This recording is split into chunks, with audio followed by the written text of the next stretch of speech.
So I've had people ask me, why did you choose to stay married? Why did you stay in this relationship where there had been a betrayal? And that's a big question. Really got me thinking, like, why did I stay? What were the reasons why I chose to stay? And I came up with 8 reasons. I'm sure there's probably more, but I have 8 reasons why I stayed in my marriage after the betrayal. The first reason that I thought of is I have to. I have no choice. We got married in the church with our pastor and our friends and our family, and we made a vow. Like, I wasn't expecting or planning for worse, of the better and worse, but it came. And when it did, I just thought, this is my life. This is my depressing lot in life because I'm stuck. I felt like I had no choice. And I think when I look back at that season, I'm glad that I had that commitment. I'm glad I had that vow to carry me for a little while.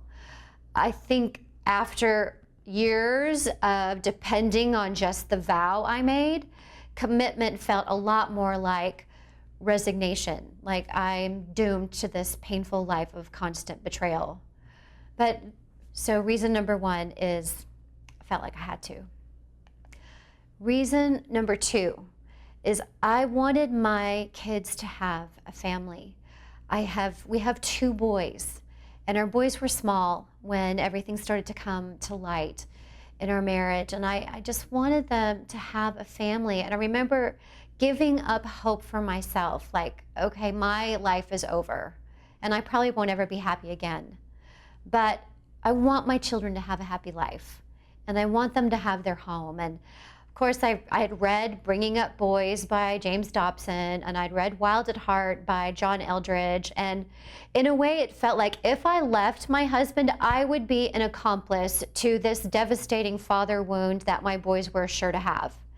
So, I don't want to do that. So I just fought for them to have a family. And at that moment, that meant I'm stuck in a bad marriage. And I think I believed it was better to be stuck in a bad marriage, partly because I just didn't see or didn't have the courage to think that my marriage could change. Reason number 3 is cynicism. As I began to research pornography use, the statistics were horrible. Like, they're just depressing. And I thought, okay, every single man on the planet probably has some sort of sexual issue. So I told myself, it's better if I stay, because chances are, if this marriage ends and I get married some other day to some other man, odds are he has a secret life. And how many years is it going to take for that secret life to come out in the open, and then I find myself in the exact same position I am today? I was jaded, I was bitter, I was very cynical, and just thought, okay, at least I know about this secret life, so I might as well stay and try to work on what came to light. Reason number 4 is I found hope in a friend. I sat outside on the patio at Starbucks one day and just cried as my friend told me about the betrayal in her marriage. I couldn't believe this was her story. But she told me they had called a fair recovery and they were getting help. And I looked at her across that table and I saw her on the other side of the pain that I was drowning in.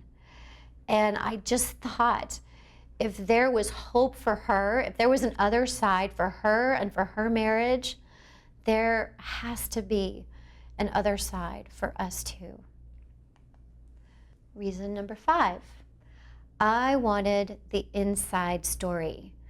Regardless of whether our marriage made it through this crisis, my husband would always be the father of my children.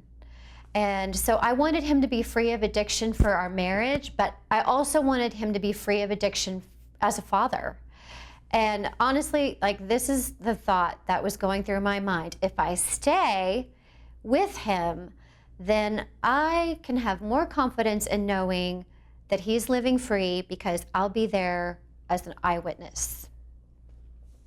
Reason number 6, my husband really did want freedom.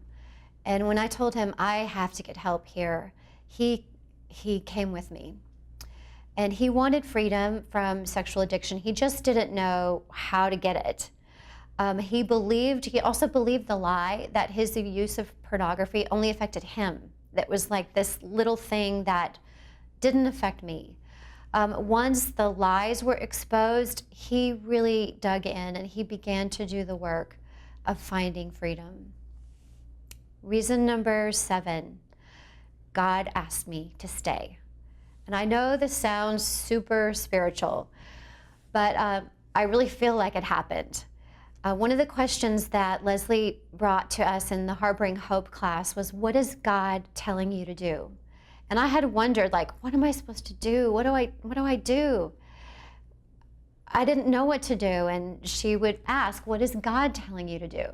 I had never asked God that question because I just assumed I was stuck. And I made a promise. And so I just thought, why bother asking? And it took some courage for me to do that. But when I did, I really believe God answered. And he answered through a book I was reading. I read Captivating by Stacey Eldridge. And while I was reading that book, they go all the way back to Genesis and talk about that old ancient Hebrew word for Eve. She was the helpmeet. God was making a helpmeet for Adam. And in the original language, one of those words is ezer, and it is only used 20 other times in the entire Old Testament.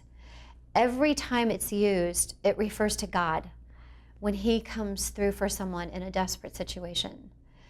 And I read that and I felt like God was asking me, Lynn, will you come through? Will you come through for my son? Will you come through for my child, your husband, David? Honestly, it did not make me happy to hear that. I thought, God has some nerve asking me to do that, asking me to walk through this pain. I threw that book across the floor and didn't pick it up for a while, but I knew I had my answer. I knew that God was asking me to walk with him. I knew that I was part of the solution for my husband. I was part of his freedom, and God was asking me to play that part. And probably for the first time in our journey through the betrayal, I saw my husband not just as the man who broke my heart, but really as someone that God loved and someone that God cared about. And God was asking me to be there for him. Reason number 8, I saw the fruit of change in my husband's life. I think it was during week 4 of our EMS online program. I tried to get my husband to quit class. I was like, can we just skip? Can we just skip class tonight? Because it was gut-wrenching for me to go through this process. I felt like every week we were scraping the wound on my heart, and it was torture. I'm like, let's just go out to dinner and say we did our class. But he was committed to the process. And I saw like just a tiny blossom of change, like change budded for him. And he was like, no, we gotta go.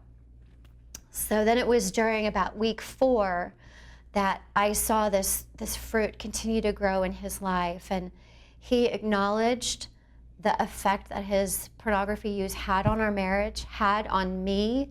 He established lifelong commitment to friendships with other men, which he'd never really had. So he made this commitment to have other men in his life, and he also made it a commitment to lifelong online accountability. And those were real indicators of true change. And that's one of the reasons I stayed in my marriage. So 8 reasons, some of them healthy reasons, some of them probably not so good. But looking back, it's like I see these reasons like the debris around the shipwreck of my life. And I would grab on to one reason and grab on to another reason and reach for another reason. I just kind of gathered this little floating raft of reasons around me. And they saw me through to the other side. They saw us through to the other side. And I, looking back, of course I'm years down the road, and looking back, I am so glad. I'm so glad I stayed. I'm so glad we did the work. I'm so glad my husband didn't let me skip class, and we stayed committed to the process, and we saw it through, and it's a good thing.